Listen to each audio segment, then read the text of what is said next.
Yeah. Blackjack. Life is like a game of cards. It's not what you dealt, but how you play it. Yeah. Blackjack. To play each situation correctly. I remember they used to laugh at a brother. Welcome back, guys. Welcome back. It's your boy DELRAY, Richardson, platinum artist, platinum songwriter, Straight Game TV. Thank you for tuning in. I appreciate your time. Do me a favor and hit the thumbs up button notification. Also, subscribe to the channel if you haven't already. And if you would like to be one of the first people notified when I drop some of this straight game, please do me a favor and hit that little bell notification right below this video. I'm about to get into it. And ladies and gentlemen, the question was asked of me from an informative standpoint. What do I think really was the reason that Tupac got shot at Quad Studios in New York on that fateful night, right? And a lot of people have spoken on this, but like I said, a lot of these people weren't around back then. A lot of these people who've been speaking on Tupac didn't know Tupac. I've never had a conversation with Tupac, never shook his hand, never, none of these things, right?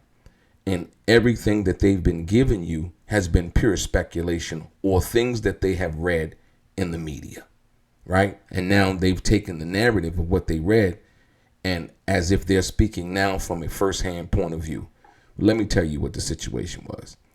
So we know Tupac was doing this thing. For the most part, people back then who understood what was going on with Tupac, knew that Tupac was handling his business. Know that he was dealing with Haitian Jack and all of these guys in that realm, they knew each other. Haitian Jack, Jimmy Henchman, and all of that, right?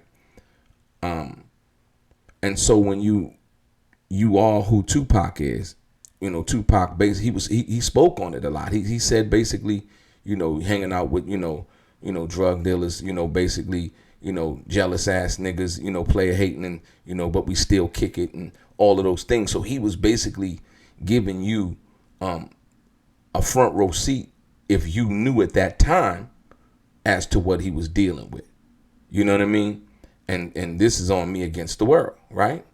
So now, basically, Jimmy Henchman wanted to manage Tupac.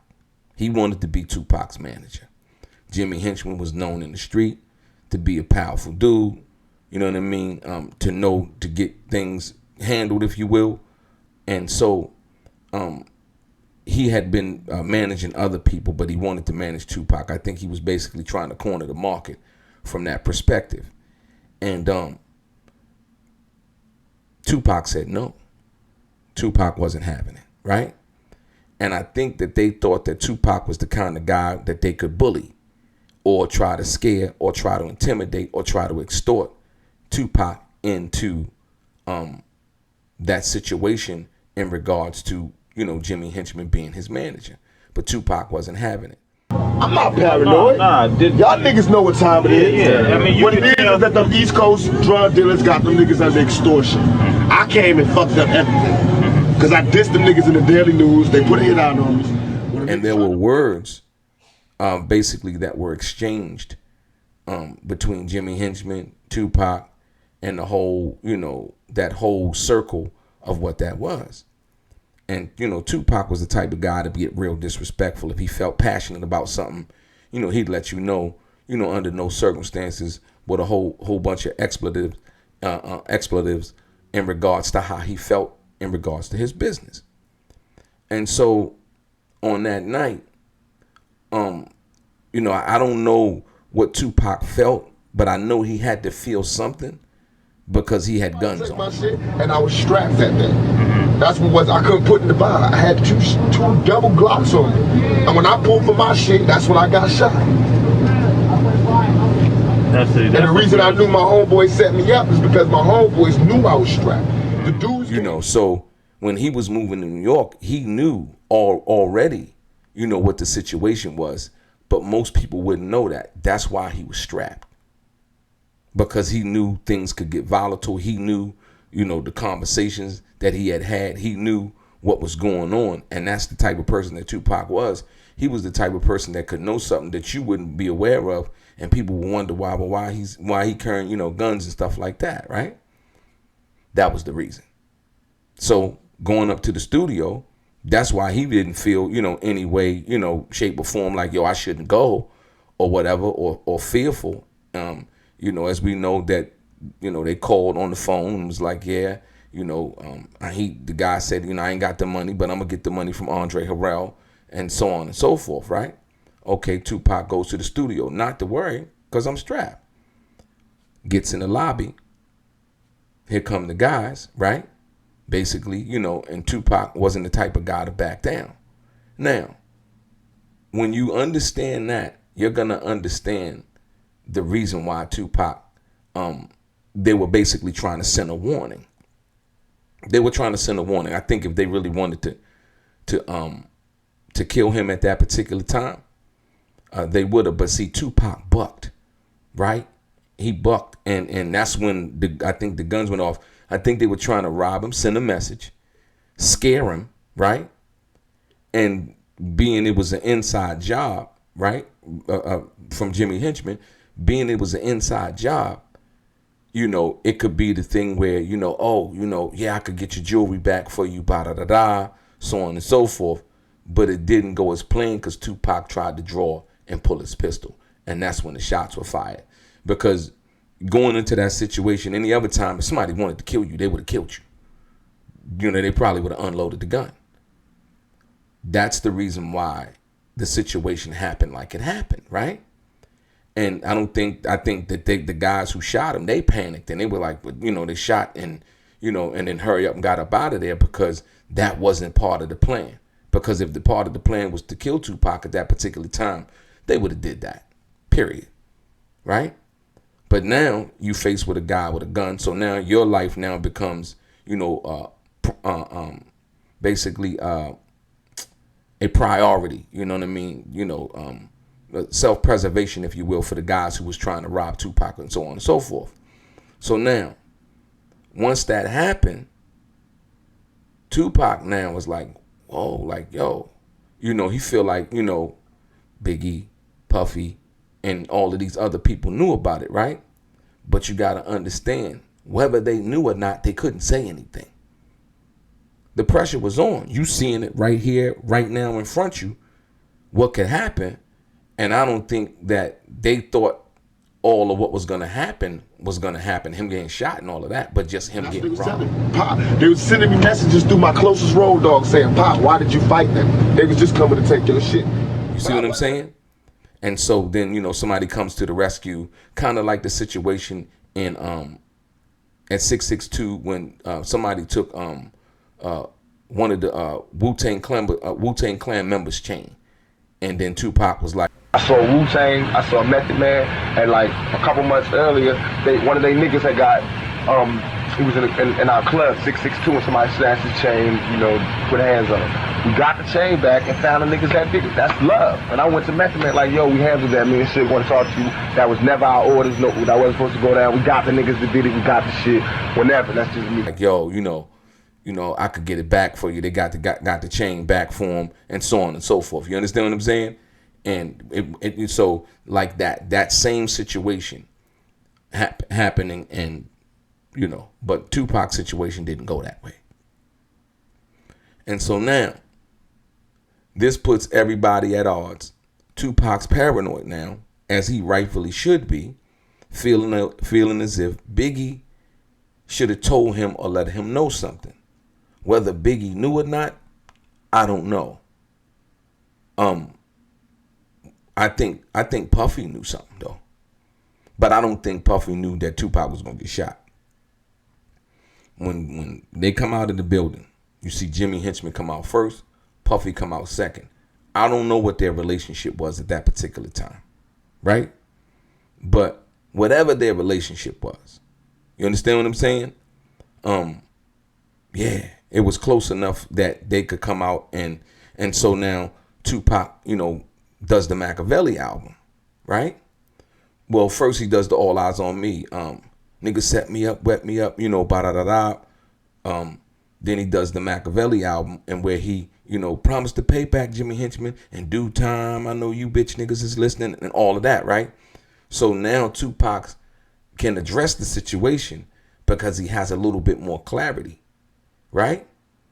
When he did the Vibe interview, if you remember, he didn't really go to and naming names from that perspective. But I think once he got under death row and he was with Suge and them, he felt comfortable. He had his money up. He had, a team that was going to back him and ride for him and ride with him. So now he can go on to say what he really wanted to say, right? In that same album, he mentioned that Puffy was being extorted. I mean, what it is that the East Coast drug dealers got them niggas under extortion. I came and fucked up everything. You get it? And that was the same thing they were trying to do to Tupac. They were trying to extort him, but he wasn't having it. And that was the reason why he was carrying guns, among other reasons. But like I said, once again, he was ready for whatever, and that's why you got to give Tupac his credit. But yeah, that's the thing. Basically they wanted to be Tupac's manager. Tupac didn't, he wasn't having it. He wasn't going to be intimidated. He wasn't going to be extorted. He wasn't going to be none of those things. And so the situation escalated, right? That's why they basically saying, it was just to send a warning. And the warning was, and the result of sending a warning was they would hope that Tupac would then allow that to happen and go under the protection of Jimmy Henchman at that particular time. You get it? But it didn't happen that way. Now it was Tupac went to jail and here comes Suge Knight. And okay, boom. Now he's under the, that's why Tupac was like, I'm with the family, I'm with the Don, I'm with Suge, and so on and so forth, right? And he started to look at it from that perspective, right? After the situation in New York, right? And so now you go back to when they talk about, Tupac actually being signed to death row and the whole 9 yards. Under the circumstances, we know that's, Tupac was never really signed to death row, but I think at that particular time, handled correctly, Tupac was in the best place for him at that particular time, but he just didn't handle that right, if you will. Because now, instead of being the person that was bullied, he became the bully. In numerous situations, Sam Snead, a whole bunch of other situations involving situations where Tupac got into altercations. Well, where he had the upside, if you will, now. He was no longer the guy, rolling by himself, having to carry guns, and so on and so forth. He now had, Suge Knight and his comrades and all of the people, behind him from that perspective. So that's basically what happened, man. Everybody talking about all of this other stuff. And to be perfectly honest, Tupac could have addressed, the situation as he knew it before. But I think, he wanted to see from Biggie and them tried to weave everybody out as to what happened. You know what I mean? But the optics of it, when you watch the video, Puffy coming out of the studio, Jimmy Henchman walking before him, turn around, he say something to Puffy. And, Puffy shake his head. And it's like, you can only gather from that what you will. And I'm sure Tupac knew at that time, and he saw that video. I'm sure he did, And so therefore, that's what happened, man. It just didn't go like it was supposed to go. And they was trying to send a warning, trying to scare Tupac. You know what I mean? If I can scare him, then he'll come under the umbrella. But it wasn't going to happen like that. Tupac wasn't going to have it like that. Like, nah. You know what I mean? And he was going to pull his gun and handle his business like he was supposed to. So that's basically the Quad Studio thing. All of the other stuff that you want to hear about people saying, they weren't around. They didn't know Tupac. They took some information they seen in the news and made it up. Like I said, I don't think necessarily Puffy was mad at Tupac or, like I said, Puffy couldn't say nothing. He couldn't say nothing. I mean, like, yo, if whatever was going on behind the scenes with Puffy, I mean, like I said, you seeing it in real time that this guy, Jimmy Henchman, ain't no joke. He got dudes that'll come handle business when he say so, right? And do you want to be on the other end of that? You know what I mean? Or do you want to, feel like you on the guy's side that can handle business like that and get people handled like that? Which side do you want to be on when you see it happen in real time in front of your face? And that's what made Tupac different. That's what made him different, because he wasn't that kind of guy. He didn't really care about that. He felt like if I was going, something was going to happen to me, right, I was going to be in a position to defend myself, period, no matter what the outcome, right?